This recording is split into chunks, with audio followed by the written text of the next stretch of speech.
ఈ బ్రహ్మాండంలో ప్రతిదీ ఒక ఎనర్జీ, అది మీకు ఈ పాటికే తెలుసుంటుంది. ప్రతి ఒక్క వస్తువుకే కానీ ప్రతి దానికి ఒక ఫ్రీక్వెన్సీ అని ఉంటుంది. మనం పీల్చుకునే గాలి కావచ్చు, నీళ్లు కావచ్చు, పంచభూతాలు, మనం వేసుకున్న బట్టలు, మన ఫోను, ప్రతిదీ ఒక ఎనర్జీనే. అలా ఉన్నప్పుడు మనం మాట్లాడే మాటలు కూడా ఎనర్జీనే కదా.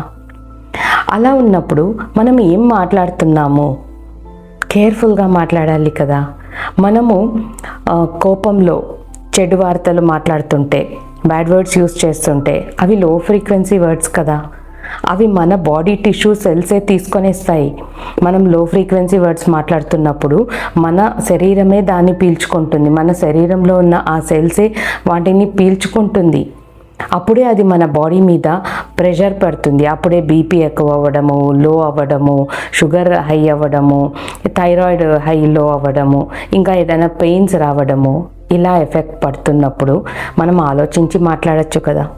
ఇంకా మీకు ఏదో ఒక సిచ్యువేషన్ జరిగింది, అందులోంచి అది ఇక్కడ మీకు చాలా బాదర్ చేస్తుంది, దాని నుంచి బయటకు రాలేకపోతున్నారు అన్నప్పుడు కూర్చొని దాని గురించి ఆలోచించి అవంతా మన బాడీ సెల్స్ పీల్చుకొనిస్తుంది. దానికి బదులు మీరు ఏం చేయొచ్చో తెలుసా? ఒక అద్భుతమైన చిట్కా ఉంది. మీరు ఏం చేయొచ్చు అంటే, మీ మనసు బాగోలేనప్పుడు లేదా ఎవరైనా ఏదైనా మాటలు చెప్పుంటారు, ఆ మాటల్ని మీరు మరవలేక చాలా కష్టపడుతున్నప్పుడు, మనసుకి చాలా బాధగా ఉంది అన్నప్పుడు ఏదైనా ఒక మంత్ర తీసుకోండి.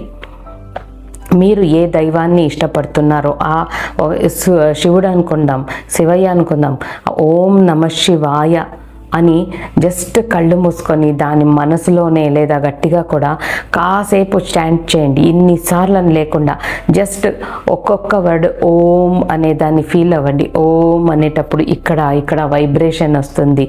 నమ అనేటప్పుడు కూడా ఇక్కడ అంతా వైబ్రేషన్స్ వస్తుంది. శివాయ అని నేను జస్ట్ ఎగ్జాంపుల్ చెప్పాను. మీరు ఎన్ని మంత్రాలు ఉన్నాయి, మీరు ఏ కులం వాళ్ళు కావచ్చు, ఏ కులం వాళ్ళైనా మీకు ఒక దైవం ఉంటుంది, ఆ దైవానికి ఒక మంత్రం ఉంటుంది, ఆ మంత్రాన్ని జపించండి. లేదా నేను దేవుణ్ణి నమ్మను అంటారా, అది మీ ఇష్టం. మన హోపోనోపోనోనే ఉంది కదా. జస్ట్ కళ్ళు మూసుకొని ఏ ఇంటెన్షన్ లేకుండా, దేనికి చెప్తున్నారు, ఎవరికి చెప్తున్నారని లేకుండా కళ్ళు మూసుకొని I'm sorry, please forgive me, thank you, I love you అలా చెప్పుకోండి. ఇక్కడి నుంచి బయటకు వచ్చేస్తారు. మీ బాడీ సెల్స్ అదే తీసుకుంటుంది. ఎంత హాయిగా అనిపిస్తుంది.